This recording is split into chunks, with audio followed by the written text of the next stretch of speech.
हो, रोहित दादा पवार हे आता आमच्या राष्ट्रवादी काँग्रेस पक्षाचे राष्ट्रीय प्रवक्ते झाले पाहिजे, अशी मी मागणी आता आमच्या पक्षाच्या नेत्यांकडे देखील करणार आहे, की जे सातत्यानं वेगवेगळ्या भविष्यवाण्या करत असतात, कुणाला कुठली पदं द्यायची, कुणाची काढून घ्यायची हे देखील सांगत असतात.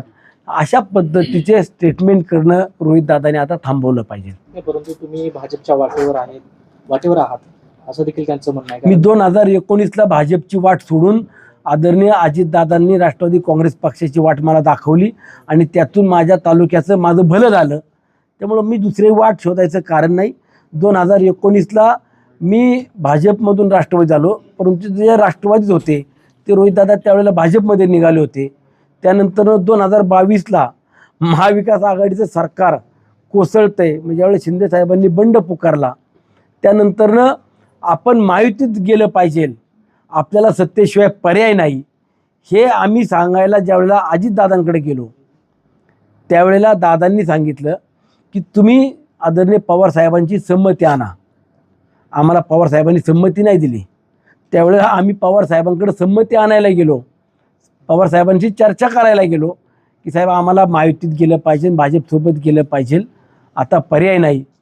तर त्याचं लिडिंग कोण करत होतं? 1 नंबरला रोहितदादा पवार आणि 2 नंबरला सुनील शेळके.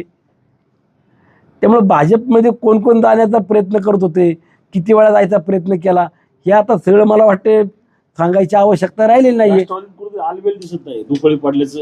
अजिबात नाही. राष्ट्रवादी काँग्रेस पक्ष मजबूत आहे, एक संघ आहे, एका विचारणा आहे. जाणीवपूर्वक जे कोणी स्टेटमेंट करतायत त्यांनी पुरावे द्यावे.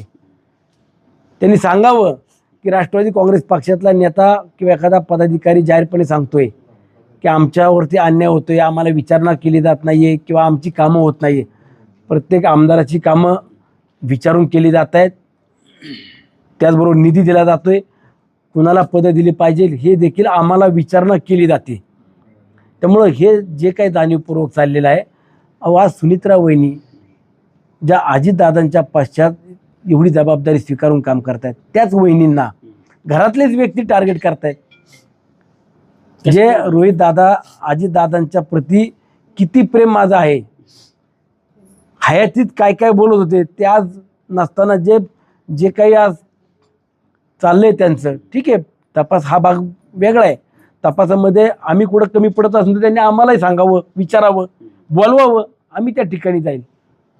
परंतु आम्हाला विचारित नाही आणि त्यांच्या पक्षातल्या सुद्धा नेत्यांना किंवा पदाधिकाऱ्यांना विचारत नाही किंवा सांगत नाही आहेत.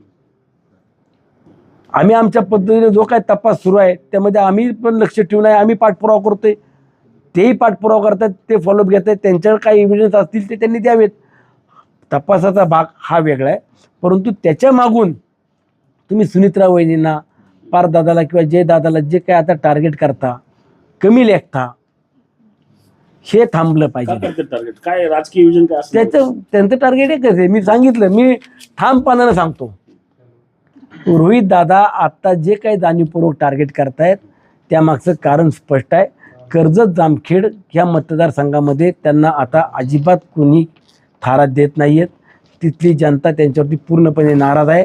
ते महिना 2-2 महिने त्या मतदारसंघात देखील जात नाही आणि पर्याय म्हणून त्यांना बारामतीत काही जरी झालं तरी लढायचे आणि ते काँग्रेसकडनं लढायचे. म्हणून सुनित्रा वहिनींच्या विरोधात जर लढायचं असेल तर आत्तापासूनच आपण त्याची रणनीती आखली पाहिजे. ती रणनीती आखून त्या आता सुनित्रा वहिनींना, जय दादाला, पार दादाला टार्गेट करतायत, हे स्पष्ट आहे.